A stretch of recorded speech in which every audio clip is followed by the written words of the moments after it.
All right, welcome into Yard Prep here on the 5 Reasons YouTube channel. Make sure you hit the like and subscribe buttons. I'm Ethan Skolnick. You can follow me at Ethan J. Skolnick in the 5 Reasons Sports. We got Louis Sung. You can follow him at Louis D. Sung. We got Eric Wadicki. You can follow him at Eric Wadicki. That makes it damn easy. We are sponsored, as always, by our friends over at Prize Picks. Use that code 5, F-I-V-E. Get your initial deposit matched up to $100. We're going to have a Prize Picks on 5 show with me, David Eversole, and David Friedman after this, okay? So that'll be on the channel as well. We'll get you ready, but we'll also do some picks here. Remember, you can download this from the Apple App Store, the Google Play Store, or just from prizepicks.com. Just voted the #1 fastest growing sports product in the country. It's the easiest to play. And if you're an NBA fan as well, you can pair up some NFL and NBA picks today if you'd like to do that. You cannot pair up any more MLB. We've got to wait for April to do that, but you can do everything else there on Prize Picks. Again, use the code 5. Make sure you put down the money because it's matched, okay? There's no rollover. They're just literally giving you free money. So use the code 5, F-I-V-E. All right, let's get to today's game. The Miami Dolphins have a chance to get to 6-3 on the season. They are in Chicago to play the Bears, a team that's likely not going to the playoffs this year. The Dolphins certainly have a chance to do so, but they can't drop games like this. Tua 5-0 this season when he starts and finishes. He obviously will be active, as will Waddle, as will Hill, as will Gesicki, as will Mostert. So they have their full complement of guys today, at least their skill position guys. Of course, the big concern, and we'll get into the defense, is the defensive secondary and the holes there that have been created by some of the injuries. Of course, no Brandon Jones, no Byron Jones still, no Nick Needham, and still adjusting to all of that. But some new players on board, Bradley Chubb, and also another running back. But I want to get into that because I think you're going to see Raheem take even more of a burden today. But let's get to the offense today. We'll start with you, Louis. It feels to me like Tua could get some things done today against this team. Unless Louis is frozen. So I'm going to go to Eric. Louis is frozen somewhere on I-95. So Eric, I'll go to you on this one. Prize Picks, he's at 265.5 yards. Hill's number has gone way over what it was before. It's at 88.5. I think Waddle's at 65.5. But an expectation they're going to be able to throw the ball today. Do you think that should be the focus? I think they'll be able to throw the ball today. I'm not certain it should be the focus. This is a Bears team that is 31st ranked against the run, and I fully expect that the Dolphins will be willing to exploit that today. I can see Raheem Mostert, as you said, taking on a pretty big role here. I can also see Jeff Wilson taking on a significant role in his first game as a Dolphin. I would go under. I think it's going to be a slight under, though, maybe 240, 250. They will be able to move the ball throwing. But this is a game where I expect them to get up and kind of be nursing a lead, hopefully running the ball third and fourth quarter a little bit more. Yeah, I mean, to that end, I'm looking at Mostert's numbers on Prize Pick, 65.5 rushing, 9.5 receiving, which I actually like because I think he'll get a couple dump offs that Chase Edmonds used to drop. So I feel like Raheem gets some of that yardage. But I mean, Louis, there's nothing to suggest again that Miami will struggle to move the ball against this team. No, there's nothing to suggest that the Dolphins are going to have issues moving the ball. The only question is, how are they going to do it? Now, we've all heard the stuff about if it rains, if it's cold, if it's windy, can Tua generate the necessary velocity to get the ball to where it's going to go? From what I understand, it's going to be a very nice day, supposedly, 60 degrees and sunny. I don't know what the forecasted wind speed is supposed to be. Does anybody have the weather report in Chicago on speed dial? Just so we can get an idea of what's going on there. 14, 15 miles an hour, a little breezy, that's all. Okay, so, I mean, a little bit breezy, but this is going to be another, I guess you could say this is going to be another feather in Tua's cap, if you will, if he manages to put up some good numbers against the Chicago Bears defense, because, again, with the way that the goalpost keeps changing every single week is that, oh, well, he can't throw when it's cold. Oh, he can't throw when it's wet. Oh, he can't throw when it's windy. So at this point, it's just like we just have to slowly, one by one, knock out every single criticism he has before everybody will just have no choice but to acknowledge the fact that there's something special about this kid. It's not the gunslinger. Well, he is actually, you know what? I'm going to go ahead and modify my original idea of who Tua is. He is a gunslinger. He really is. Like, he'll go for the big shot, but he has the accuracy to be able to take those shots. So he is still a surgeon. He just doesn't have the cannon for an arm that is usually associated with gunslingers. So I want to go ahead and modify my original thought process of who Tua is. So I think we can say now that you can do both. Lewis, I think that's fair. I mean, I think that there have been mischaracterizations of him, mostly which have stemmed from the national media, which is now, as we see, kind of doing a total 180 on him, which was anticipated. But they'll 180 back. I mean, as soon as there's a 2-interception game, I think the thing to me that's been impressive about Tua lately is he's kind of we talk about the yardage and all the rest of this, but he's kind of eliminated the dumb throw. Like that, you know what I'm saying? Now, we'll see. There may be a couple of those today, but typically with him, what's weird about him is for somebody who is so accurate, who does anticipate, who is kind of an intellectual player at quarterback in that sense, he did have a habit, even those of us who are supporters of his, of making the 2 throws a game that you're like, what the hell was that? I don't feel like we've seen that as much lately. I know that almost interceptions stat with Mina Kimes and everything that played up a couple of weeks ago, but I feel like he's starting to cut some of that out, which is positive.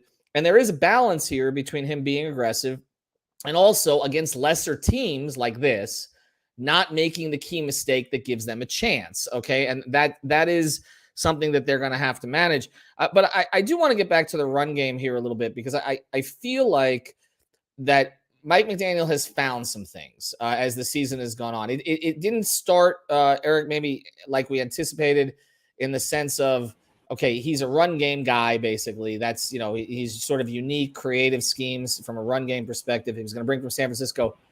It didn't really happen right away, but now it's like, okay, they've settled on their running back. Oh, Tiffany, we're not taking that. We're Tiffany for our Heat coverage.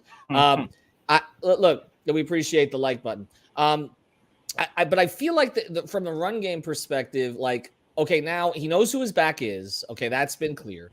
Now he's brought in another guy that he clearly likes, he knows, who fills a very different role from Raheem, which Chase didn't necessarily do. I feel like the last 7-8 games of the season, they're going to run the ball effectively and a lot. Yeah, I can definitely see that, especially as the weather does start to, take a turn for the worse towards the end of the season.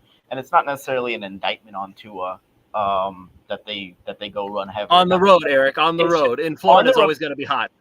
But as you're going, for example, going to New England, going to Buffalo, you just have to run the ball in those conditions. It just is what it is. I think the magic number in terms of runs per game now is actually going to be somewhere close between 25 and 30 times a game between Mostert and Jeff Wilson. Jeff Wilson was carrying the load in San Francisco before CMC got there. He's got himself around 100 carries this year. So I think that they've got 2 backs that between the 2 of them, you can give them each 10 plus carries. But to your point, Ethan, I think they have found something in the run game. It's hard to envision how it wasn't going to end up working just with the gravity that guys like Tyreek Hill and Jalen Waddle have, and how much attention defenses have to pay them. That guys like Raheem Mostert and now Jeff Wilson would kind of just fall under the radar because of the attention that's demanded by Jalen Waddle and Tyreek Hill. Let's switch over to the other side here, the defense. And obviously, everybody's been watching the impact that Bradley Chubb has right from the beginning. This is a team that has struggled to get pass rush this season. Jalen Phillips is the one guy. He's been close a lot, probably more than any other guy in the league that doesn't have big sack numbers. They don't have their designated blitzer anymore in Brandon Jones. They have not. They've just, Lewis, I mean, honestly, it's been one of the big disappointments of the season for me that they have not been able to get the quarterback to the ground. This is a guy who can do that. And again, but you're playing a quarterback who his entire game is based on not being gotten to the ground, right? Like even in Prize Picks, 165.5 passing yards, literally 100 fewer than Tua. That's the projection today, but 49.5 rushing yards. So what is the game plan on Justin Fields today? the game plan on Justin Fields is try to contain him. But Bradley Chubb and Jalen Phillips are going to be getting pressure around the edge. I'm not worried about that. The key is going to be, can Christian Wilkins, can Raekwon Davis, can Zach Sealer put some pressure up the middle so that way Justin Fields has nowhere to run to. That's going to be key. And by the way, Landon Roberts, he's going to have to, there's going to be a lot on him because we know he loves to shoot the gaps, make hard hits. Because if he misses, then Justin Fields is going to have some room to run. And we have to be very careful about that. We have to be very cognizant of what the team is doing.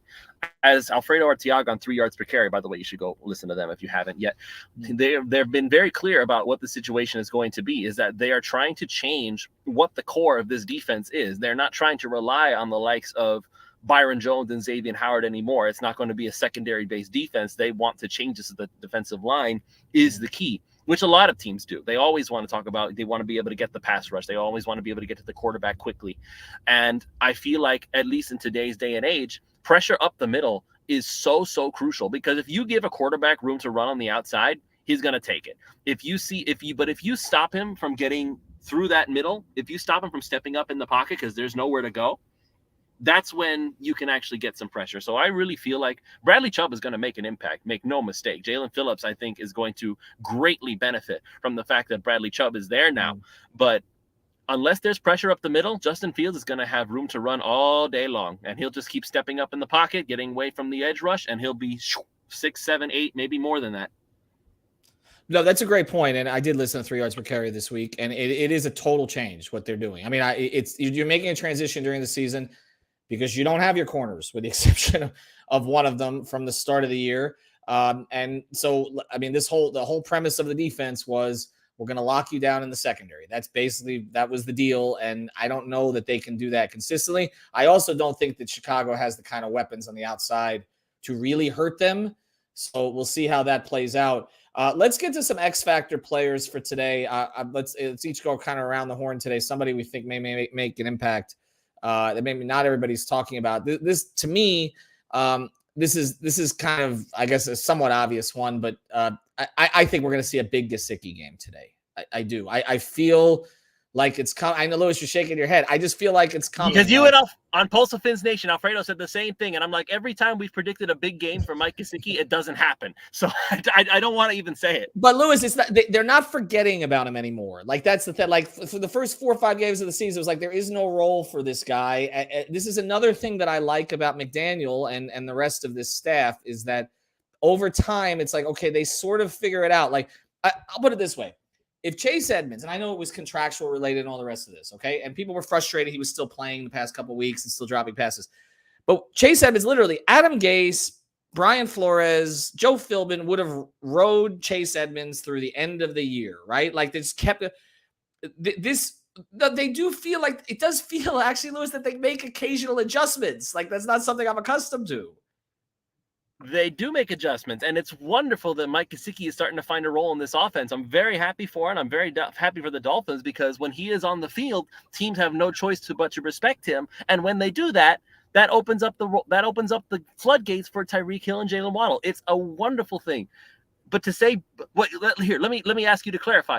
What do you consider a big game for Mike Gesicki? What would a big game be for him? 4 catches, 65 yards up the seam? That's my number. That's my number. 4 catches. You actually read my mind. Like 4 catches in the 55 to 65 yard range. Yes.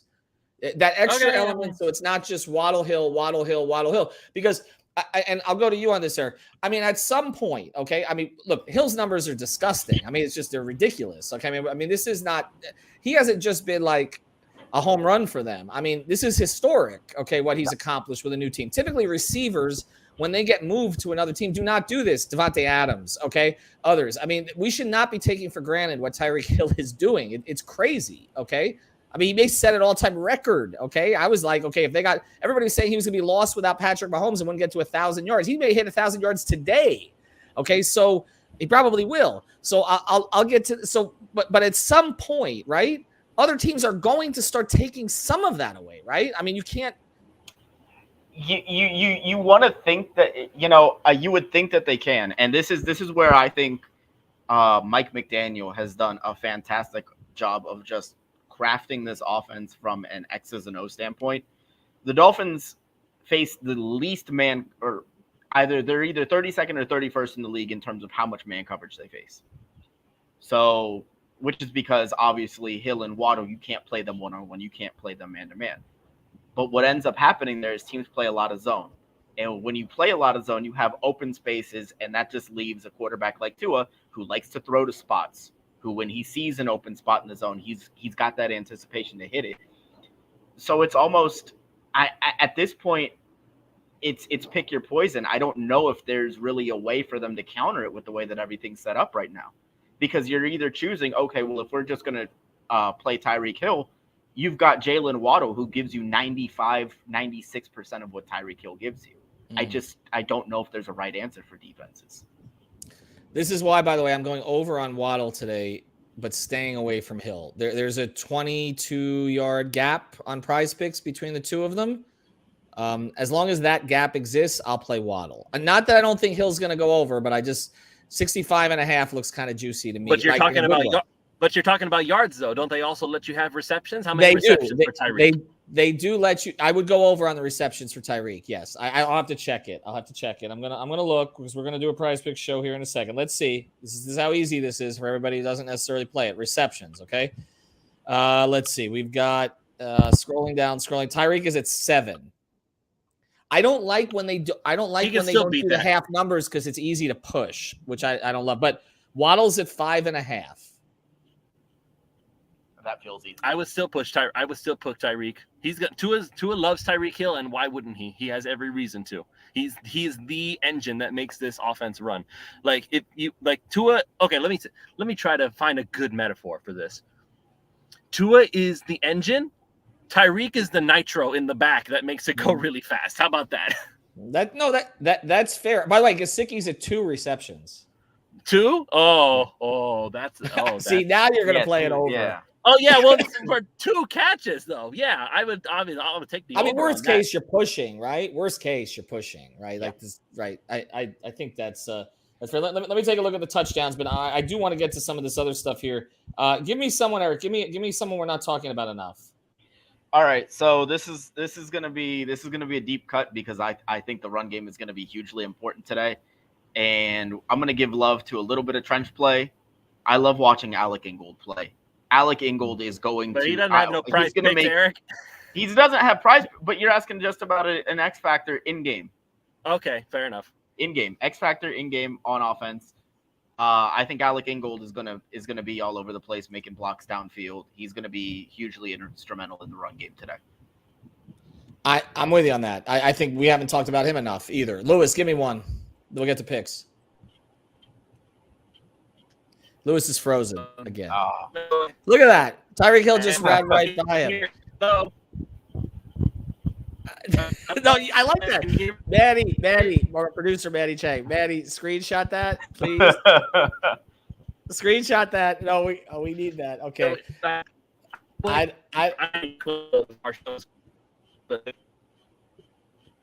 You can see me.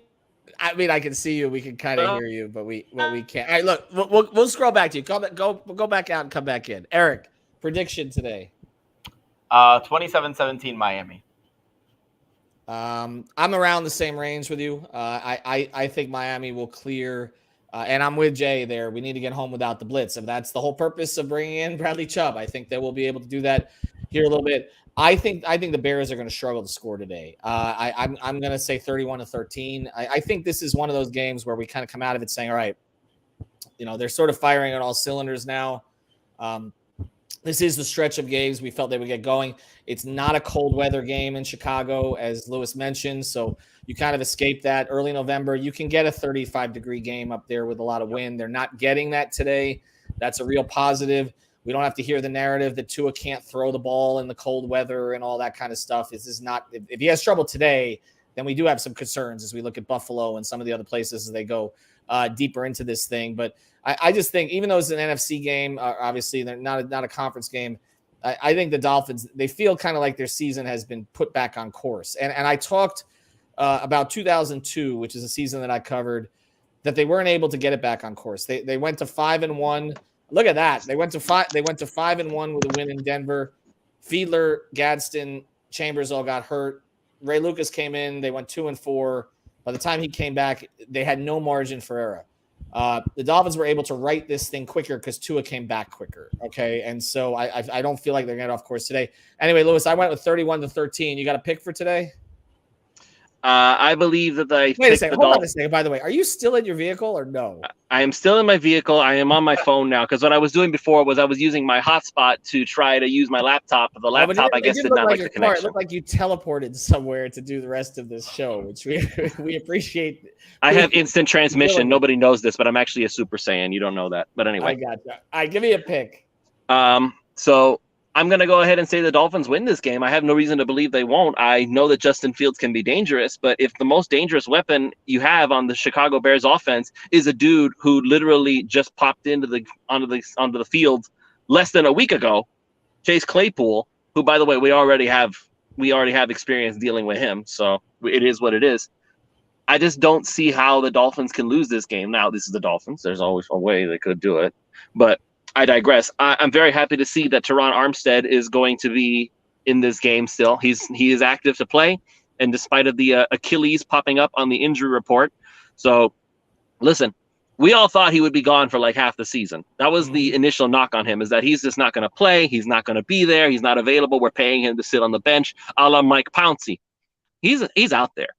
He's playing, and he's playing at a high level. So, his toe injury, now this Achilles injury, let's see just how much pain he can tolerate, I guess, because I really feel like his presence is going to be a huge deal for not just today, the rest of the whole season. Teron Armstead is the anchor that keeps this offensive line humming. And a special honorable mention to Connor Williams, because as far as offseason additions go, listen, Chris Greer has had issues with offensive line in the past. Absolute home runs with Armstead and Williams so far. No, I'm with you. And look, that's why I trust the moves that are being made now. I mean, there is a certain level, of distrust that went on with Chris Greer for a little while because some of the signings, some of the free agent moves, some of the draft moves. But we'll go back and scorecard this thing after the season. But there's not a whole lot to complain about. I mean, you mentioned Ingold has been a hit. Connor Williams has been a hit. Teron Armstead we knew would be a hit, but at the price they brought him in at, to me, he looks like a bargain as long as he plays. I mean, that's the key thing, and they've been able to manage that enough to this point. They're really, like I said, they're really not a lot to complain about. I mean, the things that haven't gone particularly well are like, okay, the Ogba extension doesn't look great now because he hasn't performed to the level he's performed previously. Byron Jones, but again, I mean, that's a couple years ago now that they made that signing, and he would be a valuable piece for him, but that seems like a Will Fuller situation at this point. But there's just not a lot to, like I said, there's just not a lot to complain about. He's provided Mike McDaniel with enough. That's the key thing. And then Mike McDaniel has kind of gone from there. I do think the Dolphins win today. I do think they go to 6-3 on the season. Thanks everybody for joining us. Use the code 5 FIVE at Prize Picks. Get your initial deposit match. We also want to mention before we go, Better Edge. That is our gambling partner. This is peer-to-peer. This is legal. This is legal in the state of Florida. Everybody asks us. It's peer-to-peer. You're not betting offshore. You're not betting with a bookie. You're literally betting against other people on a social betting marketplace. And what that means is you can find the lines that you want. You give you $20 if you sign up using our code. There it's 5RSN. That's the number 5RSN. That's our code. And we got competitions going on all week. Okay, so we do these. We got one going on right now. I just put in my picks. I almost won last week, but I didn't. But it's just $10 to enter. Prize Picks, use the code word 5. Better Edge, use the code word 5RSN. You're gonna do a 5 reasons. You're gonna do a Prize Picks show now. Prize Picks show right now. Good. I'm gonna tune in. I'm gonna tune in because I need some picks. All right, we're going. Eversol Freeman and I, we got them lined up, so we're on next. All right, thanks, Lewis. Thanks, Eric. Thanks. Catch everybody post game.